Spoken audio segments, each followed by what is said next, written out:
working, man. I know what my audience like. I did some independent films with Master P. A lot of those movies did really well. I'm ambitious, I'm a hustler. I have my own lane.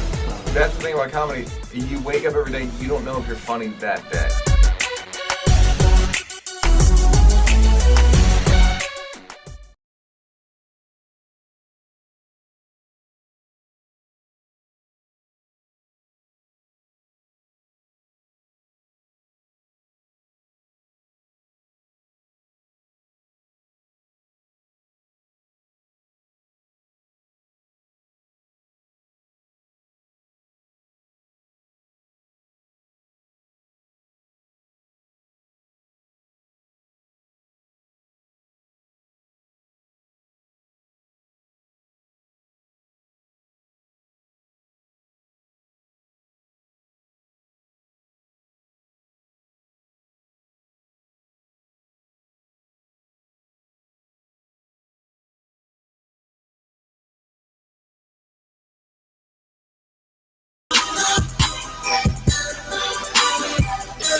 Yeah, one time for the one time. Welcome to the program, ladies and gentlemen. Welcome to the program.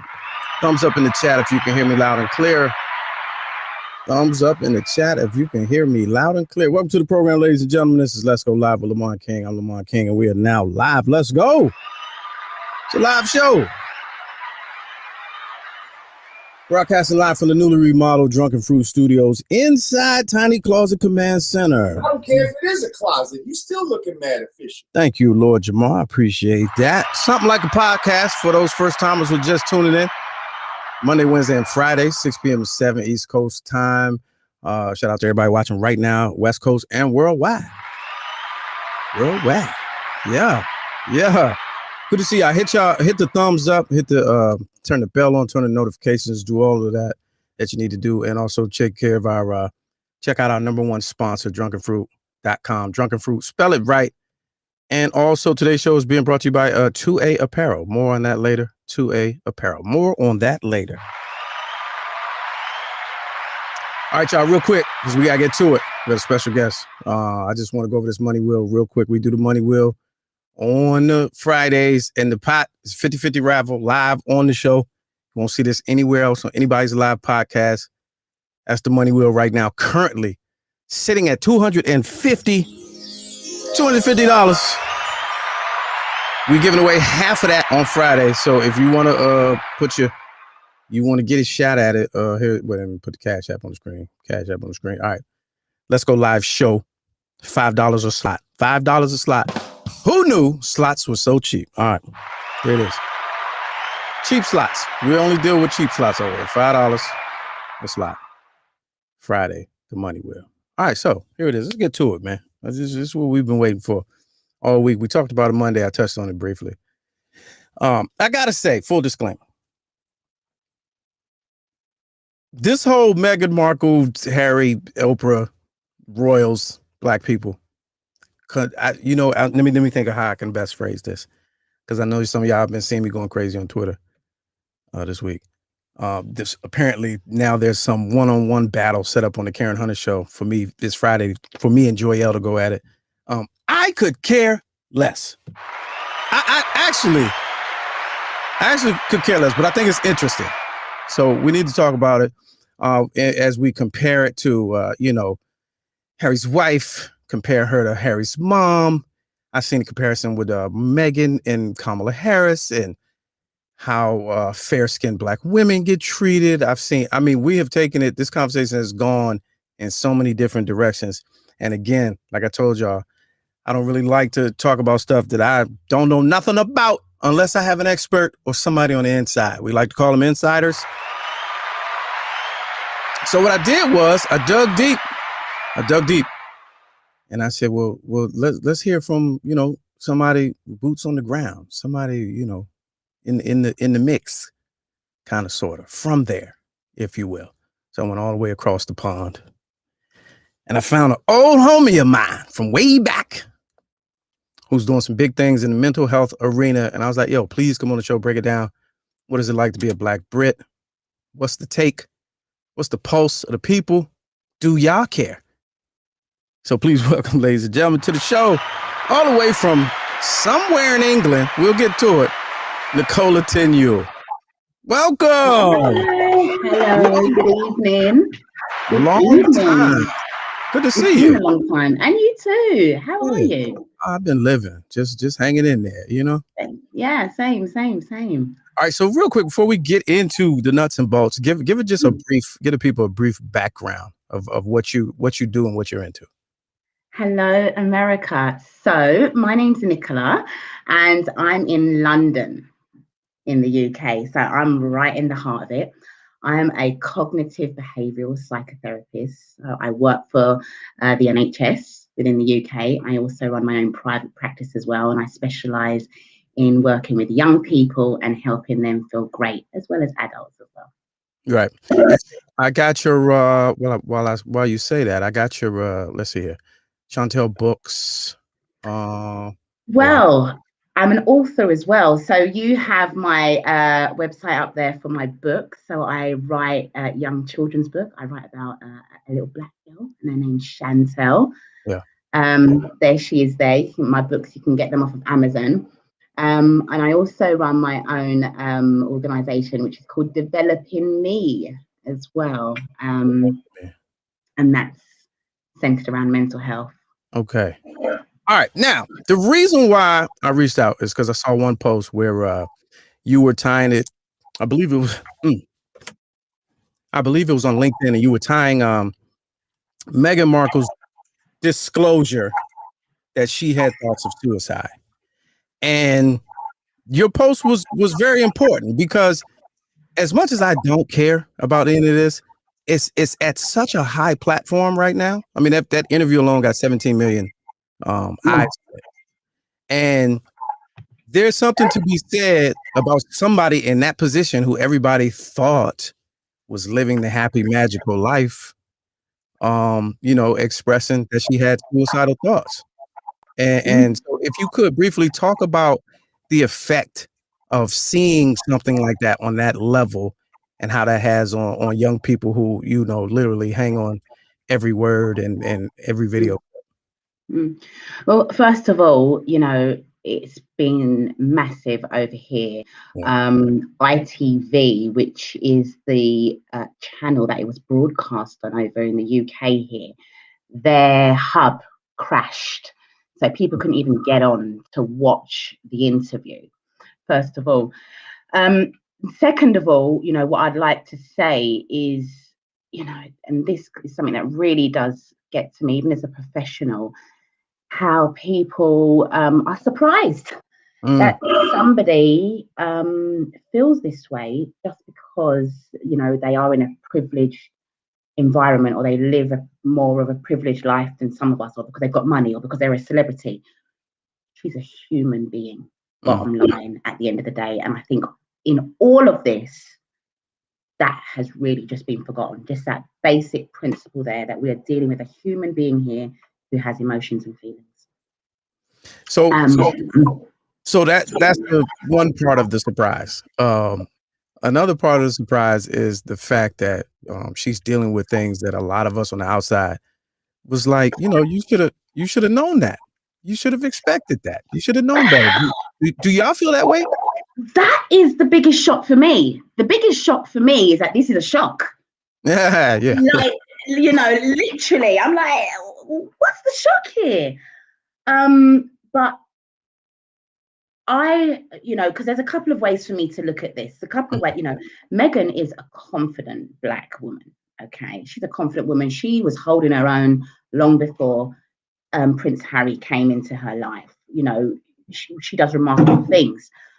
And so I'm thinking to myself, maybe that with her confidence, she kind of went in there just being like, you know, I'm me, I'm great as I am, and was quite naive in going into the situation like that. You know, maybe a bit too overconfident. You know, she mentioned that she kind of didn't research anything beforehand, and she didn't look up things beforehand.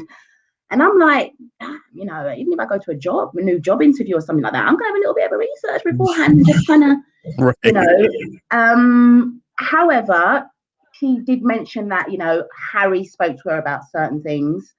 But, you know, I am just shocked that she's shocked that this happened.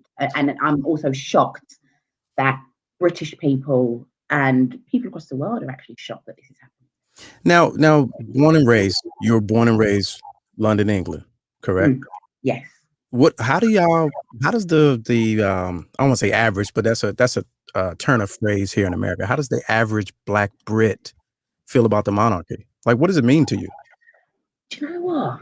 Right. The monarchy is just there, isn't it? It's just there. It's just, you know, they're just there. We don't we're not like, oh, the royals or anything like that. No. Just like how the palace is there and it doesn't move and it's just there day in and day out. They're just there. Sometimes you drive past the palace, you don't even think, oh, palace. And it's just like that. They're just there. They're there to earn their money. I don't see anything from it. We don't benefit from the royals in any form or way. You know, anytime I think about the royals, I just think about, you know, I want back my gold in Ghana. I mean, that's how I think about the royals, you know. But you know, they're a lovely little family. The Queen's really, really sweet. That's about it. But there's not really much thought about the royals. That's interesting. Now we that's probably, I would equate that to I live not too far from the U.S. Capitol, White House, and you know, you drive by it every day. The White House. You know, the Capitol. I would imagine it's kind of the same way. It's just there. It's just there. Yeah. But the question is, like, with the history that we know of them, the family, and if you learned world history in school, and you learn, and if you didn't, it's available for you to learn about their history and pillaging Africa and the world and all of that. So this claim of racism, is that something that's just understood and acceptable? Or is it something that where it's really not, you're not going to see it from them? She just experienced it because she was on the inside. Which one would be the case? Well, you know, we know the history of the monarchy. The monarchy has come from the British Empire. And the British Empire are, you know, some of the biggest players in slavery and colonialism. So this is just kind of ingrained in their DNA. Now, over the years, yes, this has been changed, and or the face of it has been changed, but just generally, you know, this is ingrained in the royal family, in who they are, in what they're built on. Still to today, we have never heard anything like this before because a Black person has never been invited into the family. So this is a first, you know. It's going to be one thing working as a Black employee within the business, right? Because there's a business and then there's the family. But now this is the first time a Black person has actually come into the family. So this is new. It's never been seen before. And, you know, yes, we're dealing with the Queen, but we're also dealing with this force of staff that are around her that then have their own opinions. And we can't change how the people think and feel. And they're all going to have their view and opinion because at the same time, they have also been taught what and how this tradition is played out over the years. And, you know, if you think about it, back in the day, you know, to be part of the royal family, you had to be a royal. Would marry they would marry their own. Right. So we're really moving away now from what is tradition. And then further, we've got a black woman here who's finding her own voice, standing on her own 2 feet, further moving away from what tradition is. Naughty Meghan for having your own faults, which once again is we're not allowed to do that. As soon as we do that, No, but yeah. So I'm gonna go out on a limb here, unpopular opinion. Could it be that it's just a matter of they didn't like tradition being broken? Or, I look at all the stuff that's come out and I'm like, I call BS. I don't know if it was that harsh on the inside for you because you were a black woman, other than you were not royal, you were American, and you bucked with tradition. Is there a slim chance that that's all it is? No. Oh. No, I honestly, I don't think so. I really don't think so. I honestly just think that the color of her skin, I think, has a lot to do with it, whether it be conscious or unconscious. Okay, I do feel that that definitely does have something to do with it. In the same way, when Kate was joining into the family, people had a lot to say because she wasn't from an aristocrat type family. She didn't come from that royal cut.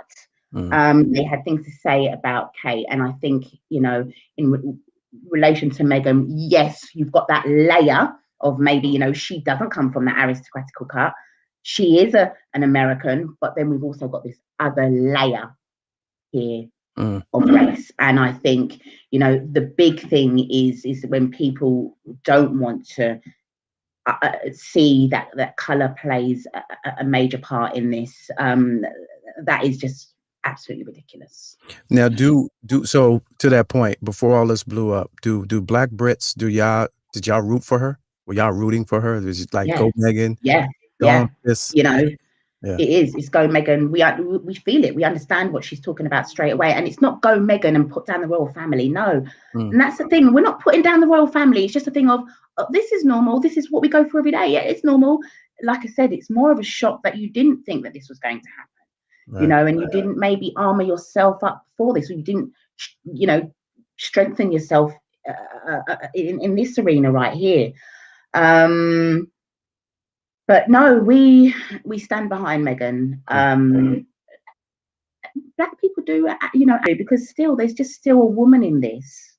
That wants to kind of live her life. A lot of British people and same with American people absolutely love Princess Diana. Yes. Princess Diana went for exactly the same thing when she was alive and with us. Meghan's going through that with another layer of race as well. Yeah. That's real. All right, final point now with regards to your profession. You mentioned unconscious bias. And you deal with kids and you do trainings and whatnot. What does that look like in your field with regards to children, as far as retraining or teaching them how to cope with navigating unconscious bias? This is a big thing. And when you're working with children, this is a time to actually kind of get it and kind of help children to kind of understand what this is, because this is the thing, it's unconscious bias, isn't it? It's really hard to see this thing here and put your finger on it. And there was a study and a television program that actually was that was done over here, and what they've done, and it was about unconscious bias and helping people to kind of understand and see what it is. And they went into a school and they they worked with a group, a whole class of young people, and they segregated them and they done all types of research and experiments with them. And I think it's just about being able to have this conversation about race. It's being able to help people to kind of identify their own feelings towards the other or other people, you know, whatever race it might be.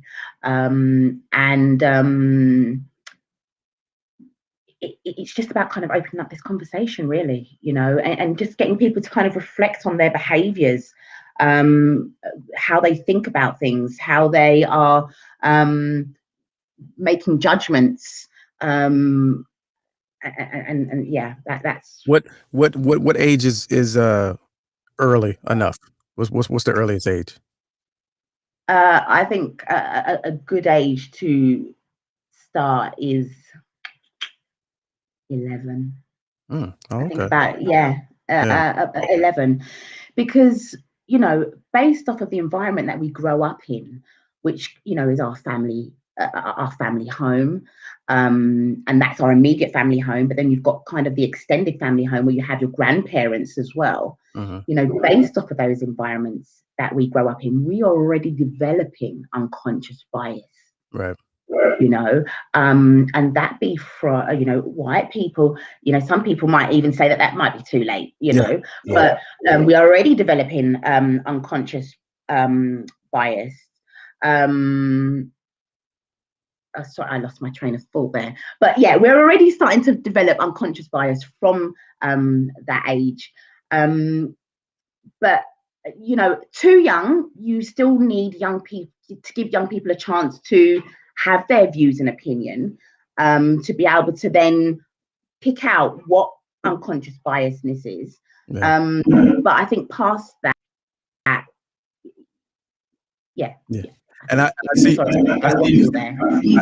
see you getting distracted by the chat. I should have warned you in the beginning. The chat is real active. Just disregard it. All right, last question. Did you see Coming to America?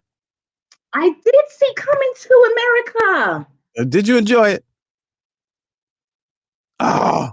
No. Don't go like no. That was. You know what it was. You know what it was. You know. Tell me. Always good to see black people on the TV. You know what? It was nice when on the weekend. It was nice. I had something new to watch. Absolutely love that. Right. Love seeing Wesley Snipes in there because I hadn't seen Wesley for a while. You know, I'm like, where's Wesley? You ain't saying nothing about the movie. You ain't saying whether you liked it or not. For me, it was just about. It was like what happened after, rather than a whole new movie. It was like, this is what happened next. I felt that there could have been a bit more juice in the storyline or something like that. But it was nice. Yeah. It was just nice, you know. That's it. That's fine. Yeah. That's fine. Well, look, I appreciate you taking time out because I know it's like almost 11:30 over there. I appreciate you giving us a perspective, jumping on the show. Hopefully we get you back on in the future and just chew the fat. Megan is not black on the chat. Don't let that distract you. Don't let that distract you. No, because this is really interesting here, because this is kind of, I suppose, where colorism comes into things. Yes. Well, Black Americans have probably the biggest problem with color across in the world. Well, can I just say something? Listen, you know, I'm light skinned, and you know, throughout my life, people are like, you know, you got this privilege, and for me as a black woman, I still experience what everybody else experiences. And once again, I don't think that anybody can take away my experiences and say that they're any less hurtful than somebody of a darker shade.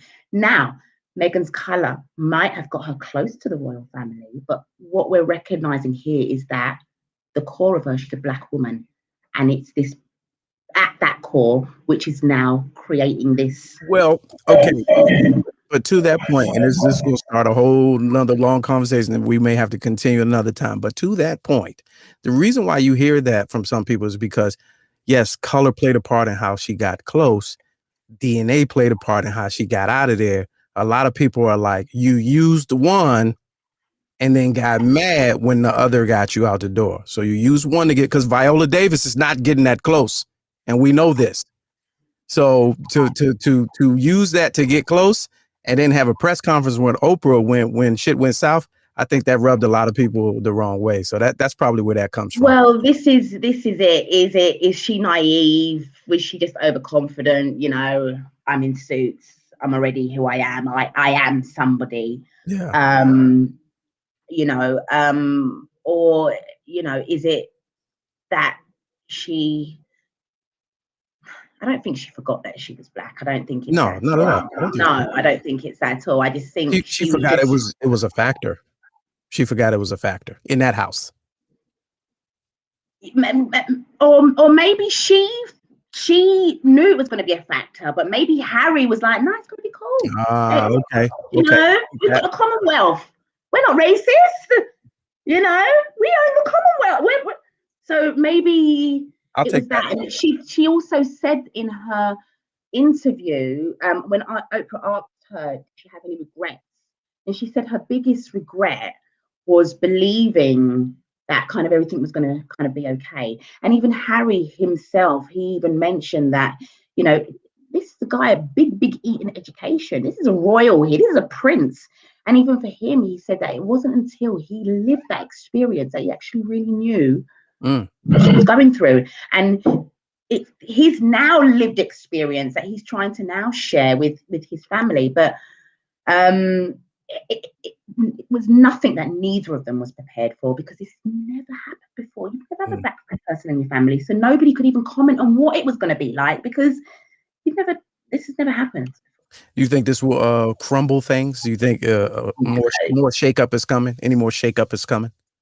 I don't think it will crumble things at all. You know, hopefully, and maybe they just didn't kind of get, you know, last year, some of the biggest organizations in the entire world, the NHS is one of the biggest organizations in the entire world. And even last year, the NHS, they held up their hands and they apologized for any, that they apologized because they noticed that the difference in the disparity of how black people have been treated. And they, as an organization, were able to go, do you know what? No, we were wrong and we can do something about this. And maybe it's just, as a business, it's the royals family's turn, because if they didn't do that last year, it's now their turn to go, you know, this is here, this is real. It's dumb for anybody to think that there's not going to be any racism in any organizations, because once again we come back down to dealing with individual humans, you know, we have to learn from it. We've got to validate how Meghan's feeling, because this is real. Learn from it. This is why every organization has equality and diversity policies, because this stuff comes up. But they've got to learn from it. And I don't think they learned from the Diana situation, where, you know, they're with this kind of controlling way of doing things. This is not the way to do things. If people are going to feel trapped, it's your human instinct to break out, and this is now what Meghan has done. She's now broken out. But I don't think it will crumble the royal family at all. And I just hope it brings Meghan and Harry even tighter together. Absolutely. Awesome stuff. Once again, I appreciate you jumping on the show. Thank you for having me. Mental health professional, trainer, and author of Chantel. You can find it at chantelbooks.com. What's the other website you said? Developing Me UK. It's under control. I'm updating it at the moment as well, people. So, okay. Yeah, Developing Me UK. All right. I appreciate you. You have a good one. Lovely. Thank you. Thanks for having me. Good afternoon, everybody. Good evening. Have a great day. All right. Awesome stuff right there. One more time for Nicola Tenyue. I've been calling her Nicola all these years. Awesome stuff. Hey, see, I tried to tell y'all, man, we're international. It's an international show. Across the pond and beyond. All right, make sure you check out the website. I'm put the link in there for the children's books and the mental health stuff that she deals with. I'll put that in the chat. Y'all wild in the chat, man. Simmer down. I see. I'm trying to get to some of the commentary, and somebody said something that I've been saying on Twitter all day today. Like she has been passing. She's been passing this whole time. Now, you know how black folks are. Y'all tried to say Kamala wasn't black at all. 20 minutes ago, 6 months ago. Y'all gave her hell. And now Meghan Markle is Sister Soldier to some of y'all? Knock it off. Knock it off. All right. Next in, friend to the program, no stranger of this situation here. I want to welcome in everybody's favorite. Please welcome, make some noise. India Sweet, ladies and gentlemen. What's good with you? Uh-oh, your G's. You ain't got no G's. No, I was muted. Oh, okay. Yeah, it was a lot going on around here, and I was fussing, so I didn't want, Oh, yeah, I seen people peeking in, and kids. Bring the kids in. You know what I'm saying? It's a live show. Don't trip. No. What's good with you? How are you, sir? I'm cooling, man. I'm cooling. You know. Okay, listen, we have a lot. I don't have a whole lot of time. Oh my God, this light is like driving me crazy. It's official, though. How did Meghan Markle use her blackness to get in? How did she use the blackness to get in? What you mean? Don't do that. Don't do that. No. I'm honestly, no, I'm saying when somebody is who they are. When somebody Not use her blackness. Okay, all right. Harry's cool. He's with the shits. He likes the culture. His mom liked the culture. Right. You're just enough. It's about to be tough talk. This is an episode of Tough Talk today. I'm saying what nobody else is willing to say. He looked at her, beautiful, just black enough for me to bring home. Okay. That's how she used her blackness. Because that's what he liked. He used that. Oh, she used it. What do you mean? But first of all, it was a blind date. Who believes that? I don't understand Who believes that? Who believes that? I believe it. The son of the royal heir to Zamunda is going on a blind date, and he knows nothing about her. Yeah, they're royal heir. It's a whole thing, and I don't necessarily think it was like, oh, okay, we're fixing these two up. It was just like what happening, whatever. She said in interviews, I don't understand how she used who. I mean, I don't understand that. She said in interviews that don't exist on the internet anymore that she grew up studying the royal family in hopes of one day being a princess and marrying a prince in the royal family. She said this is out of her own mouth. Listen, a lot of people have thought that, have always wanted that princess, and that princess lifestyle or whatever. And even Hallmark, I get in with my Hallmark every now and once and again, right?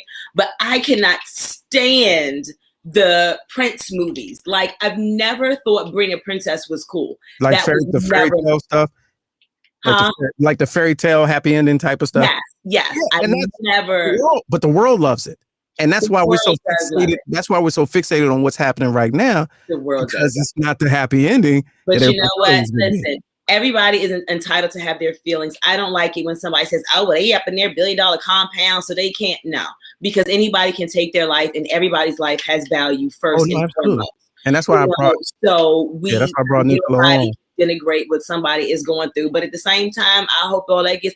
I want to talk about Prince Andrew and why he ain't in jail. That's all I really care about. At the end of the day, that's what I want to focus on. If somebody want to do an investigation, investigate that. And Prince William, big bro, why you ain't saying nothing? You don't have nothing to say? Well, he was raised detached, and you have to understand that there's a difference between raised, like Harry was, his mom's son. You know what I mean? That was him. And William is his dad. You know what I mean? And just like the Queen, when you have to make certain decisions and you have to be whatever, you have to be raised detached. You cannot, and that's just not the type of person that Harry is. And so that was never going to work.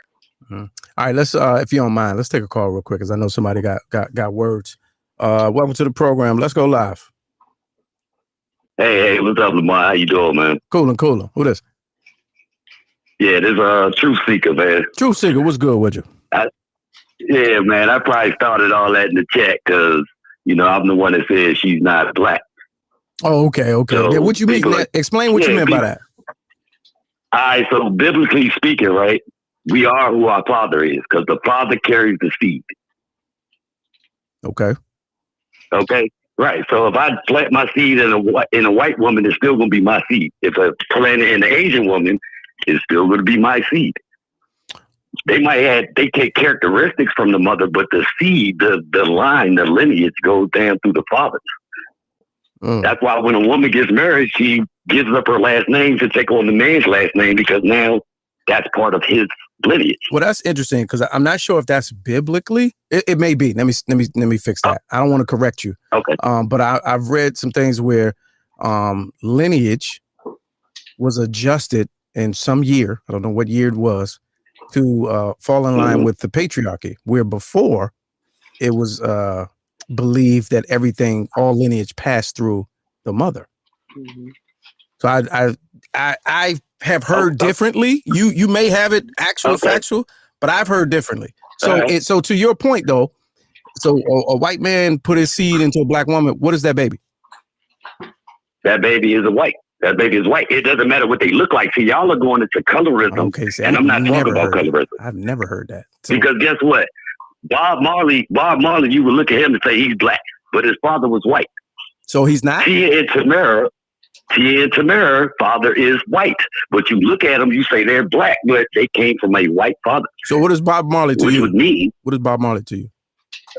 Hey, I'm going by what the Bible says, bro. Hey, Truth Seeker, what Again, I'm about to say it. The Bible says he's a white man. Okay, what about Lenny Kravitz? That's what I'm talking. What about Lenny Kravitz? Hold up, Lenny's father's white? Yeah. That's what I'm saying. It's confusion. Let's look at this. What about Lionel from the Jeffersons, 1 and 2? What is he? What was he? Hey, bro.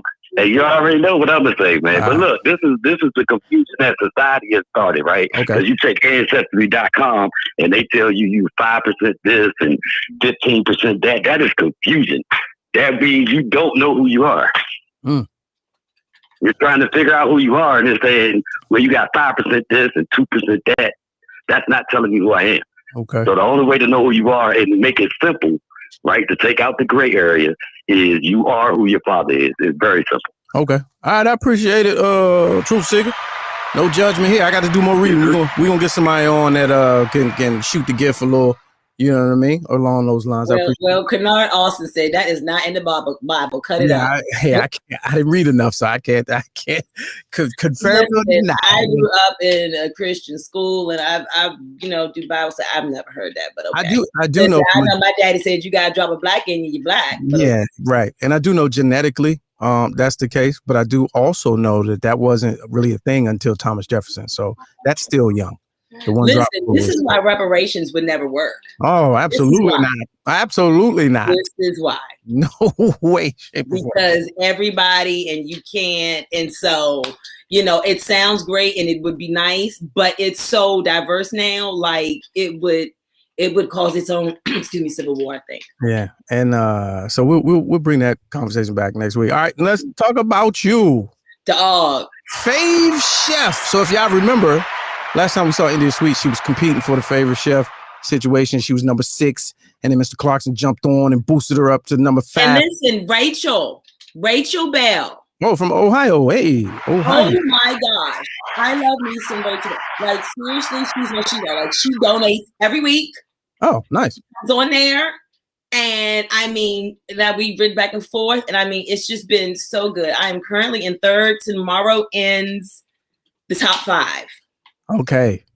Currently in 3rd. Top 5. In 3rd. And so there's been a lot of movement in the top 5 in the past few days alone.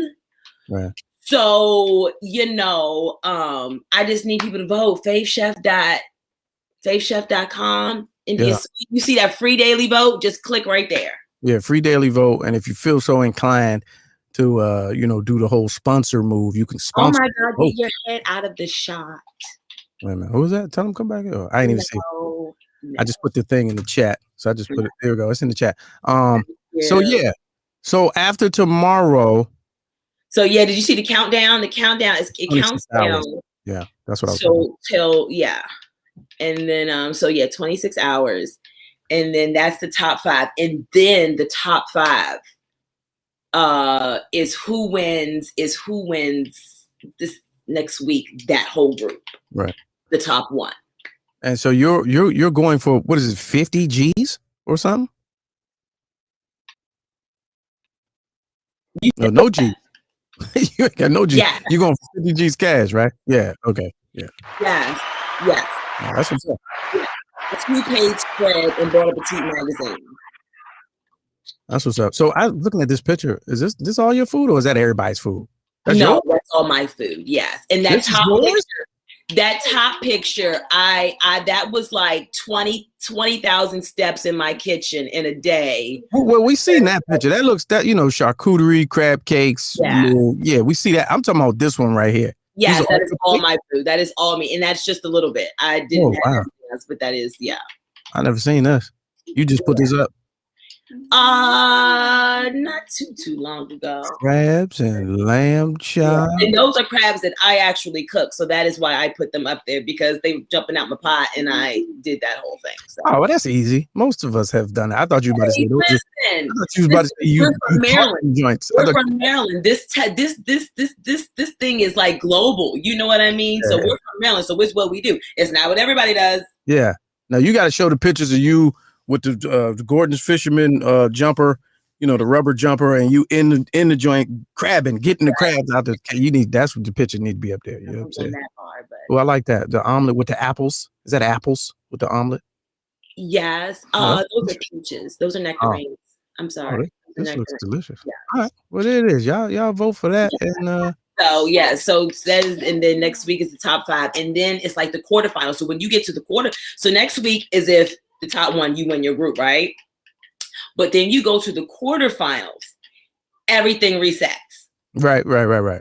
Everything, right now, everything is building up. But the quarterfinals, everything resets for a week. And yeah, I'm a little nervous, but we're going to see, How you nervous? You in third. What you talking about?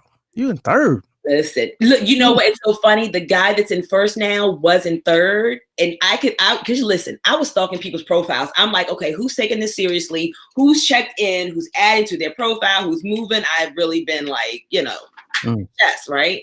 And so he hadn't been there. And so I think he was getting some email updates. And then all of a sudden he checked in and was like, ooh, let's take this thing seriously. And so, he's my number 1 competition. I'm not really worried about the lady in number 2, but that's what's good. Yeah, so we'll see. All right, what else is going on? I know you got your finger on the pulse of everything. Life, world, vaccines. You take it? Did you take it? Yeah, I had both of them. And no, you ain't say that. You ain't tell us that last time. Or it's been since. I texted you and I told you. Oh, you sure did. I did. I texted you, and I said good luck. I said you did. You did say good luck. You did. The first one, I feel like the first one made me feel worse than the second one. The second one, I had 0 issues. That's like backwards. Huh? That's like the reverse of what everybody else is saying. Everybody, I was preparing. I went out the day before. I got me soups. I got me paint. I got me heat. I got me everything. So I knew I would be comfortable, right? Put my Murder, She Wrote on the TiVo, so I was like ready to go, and not a thing. Murder, She Wrote, as in the program, Angela Lansbury.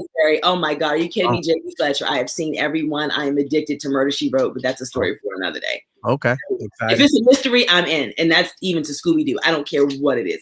Just silly. But I didn't have anything. And then some have said, and I don't really know how true this is because Michael was talking, his little doctor people, that some are saying if you didn't have issues after the second one, you might have already had COVID and your body had built up antibodies against it already. So it wasn't coming in and building it and fighting it like other people's, were. But I know last March I had some issues and I've still had this cough like randomly that I have not been able to get rid of. That's interesting. But I know how it came in through my door. It's a whole chain of events that happened like as the shutdown was happening. Cause like my kids didn't even go to school those last couple of days because they were waking up with like red eyes and I had like breathing, treatments, but it was never like a sniffle cold. Which one did you take? Which one? What shot? Oh, Moderna. Okay. Yeah. It's interesting. I had an interesting, very confusing thought the other night. It woke me out of my sleep. Every once in a while I get a confusing thought and I'll just wake up and be like, huh. So here's what I was thinking, right? Those people. So, okay, let's go to your point. Your doctor said it's possible if you don't have any reaction to the medication that you already had it before and didn't know it. So you would have been asymptomatic, correct? No, I would not have. Michael would not. I had symptoms. I took some breathing treatments because I already have a breathing treatment. But you didn't know that you had COVID. You didn't know you had COVID. No, I didn't know. I just knew so it was not knowing, you worked through it and then beat it. Never knew that you had it. So there are people. So here's where I'm going. There's some people out there that I know, and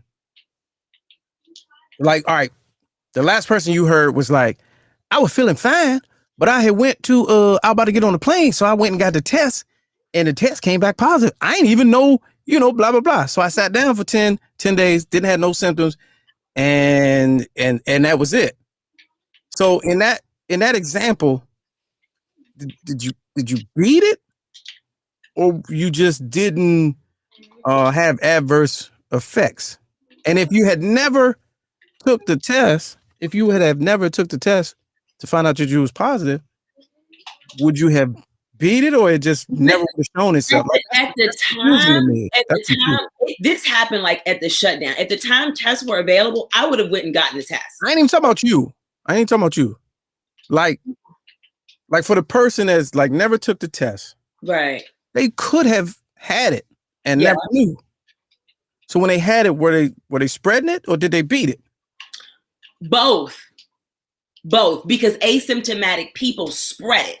So it didn't affect you, but that's the whole thing. If you can't be around your grandparents, because these teens, it's not affecting them, but you are the carrier, and it kills grandma and grandpa. Yes, that is the most terrifying part about this virus, because which I feel like it was developed that way, but we'll talk about that for another day, to be able to carry, to spread. Because if everybody's sick and stays in, you need people that don't show any symptoms to be able to make it a pandemic. Right. That's how, yes. So to that point, like officially today, goddamn, I was outside. They ended the pandemic. Over. Says who? Onomatopoeia is over. Who says who? Man, Hogan opening up Maryland on Friday, and it's like it never happened. That's how it is. That's how I feel like outside. That's scary. Listen, I think people are jumping the ball just a little bit. Absolutely. And, I mean, I would wait till like May. I would probably give it till May and do a soft tier.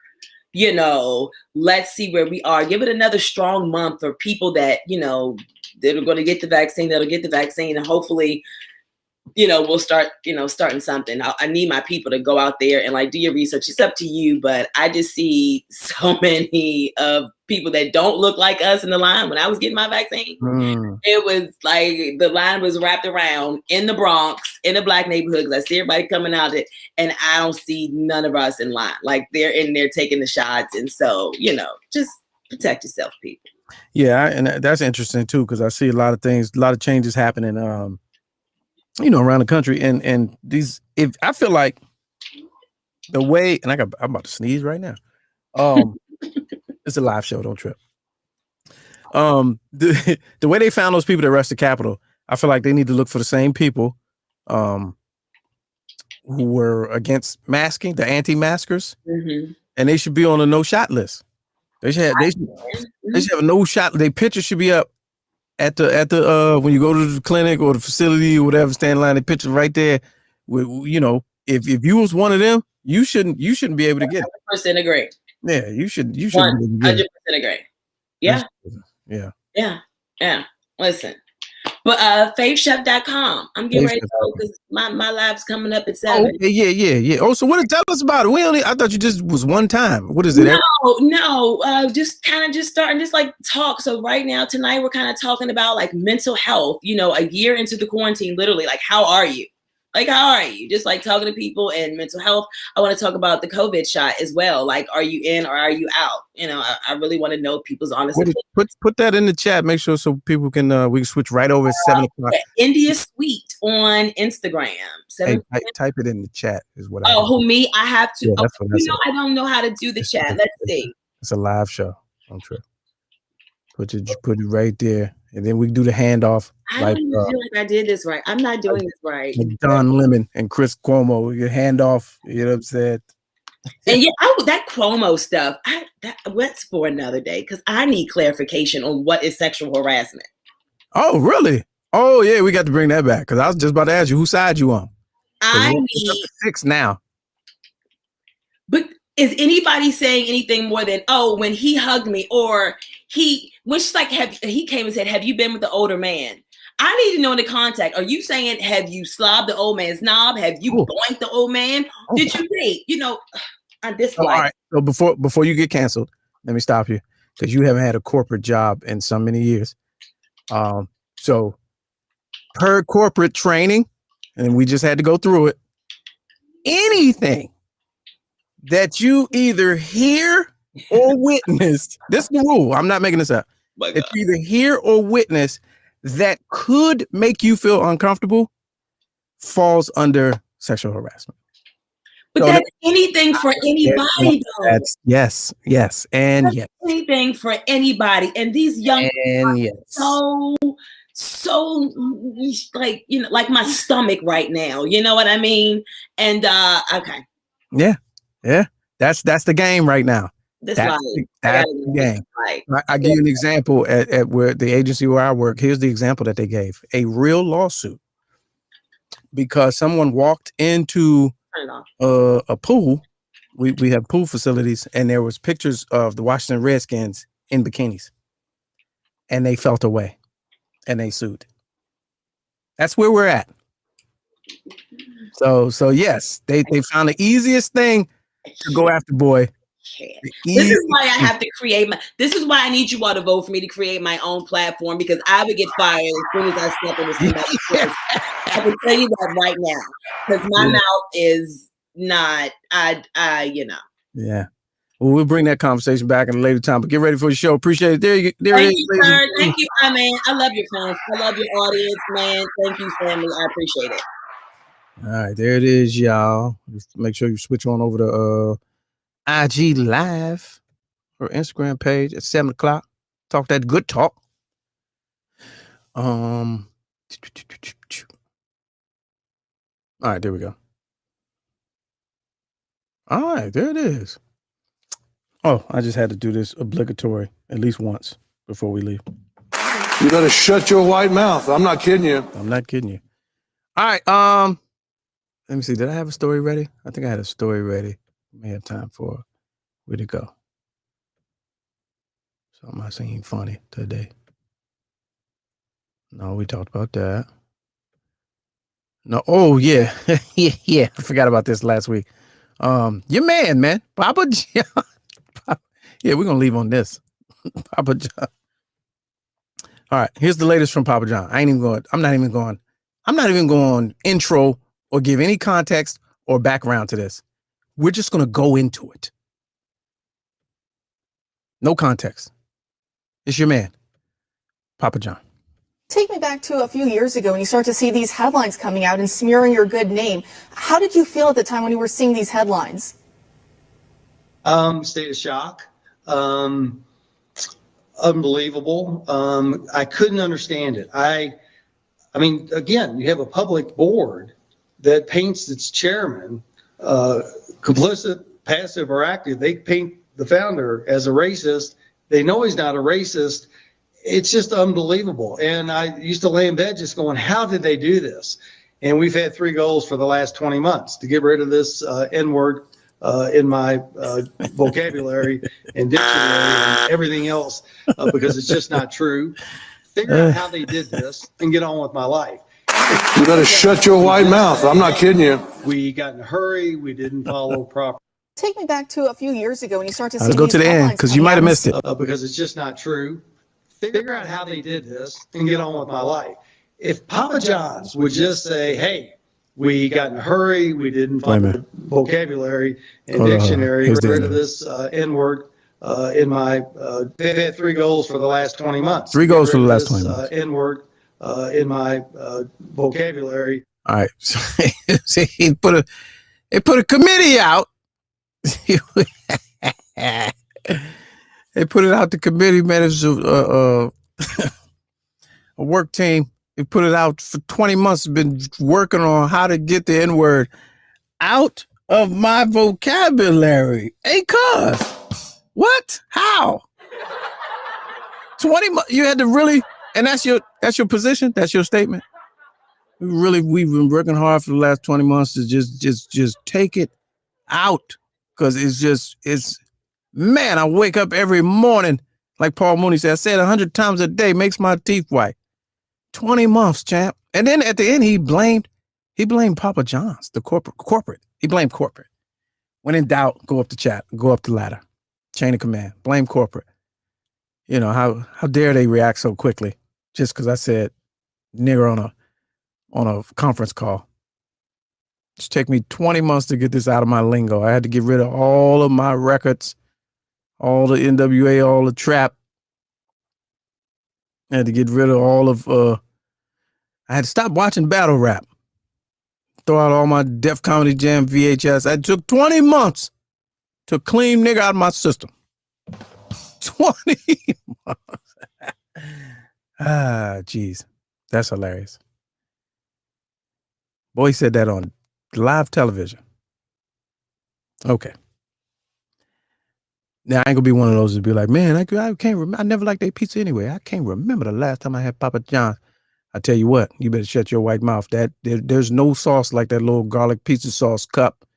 Now, somebody need to reach out to Shaq and tell them, let us get that cup on the side, though. Because I really don't know when the last time I had Papa John's pizza, but I know that garlic butter sauce cup needs to hit the open market, man. Need to let that fly. So there's that. All right, anyway. Enough about that. Hey, man, great show, y'all.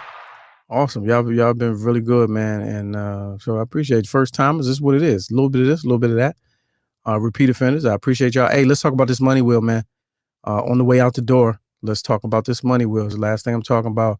Just give you a quick little look-see at what's going to happen Friday. We're off on the games and John Watson, when he steps up in the piece, man, the live money wheel, where the money resides, the live money wheel is in motion.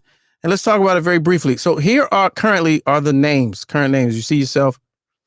Those are the people who have paid for a slot on the money wheel. $5 a slot, cheapest slots in town.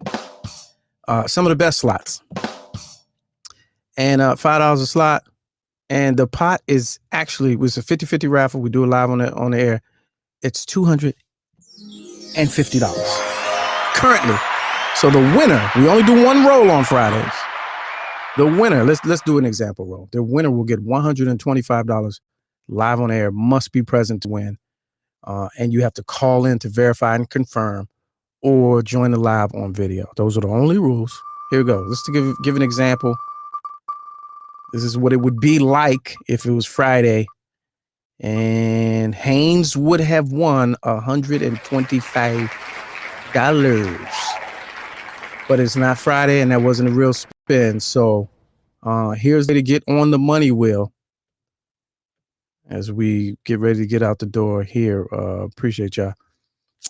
Let's Go Live show. $5. Put in the notes what you want it for. If you want to put any money towards production costs of the show, or if you just want 3 slots, 2 slots, 1 slot, $5 a slot. Let's Go Live show is the Cash App. Hit the thumbs up on the video that you're watching. Share it one time on the way out. Keep the notifications on. Follow me on all social media at Mr. Lamont King. And I appreciate y'all, man. And we out of here. Hey, Roland Martin, thanks for standing by as always. But you got bumped by somebody from Britain, so kind of took precedence to all of that. But other than that, man, we'll see y'all next time. This Friday. Y'all be safe. Oh, what's up in the chat? I see some action. See some action in the chat. Oh, nice. Okay, so let me do some clarity right here. I appreciate the super chats and the stickers. However, that money does not go to the money wheel. Just want to be clear. That does not go to the money wheel. I appreciate that. That just goes to the show. And when YouTube decides to pay us out quarterly. So there we go. Just supporting. Okay, appreciate it. Sound good. I like it. I appreciate it. All right, y'all. That's it, man. About to run over time. Shut up. Y'all shut y'all. I can't even stop it. Just laughing. All right. Shut your white mouth, man.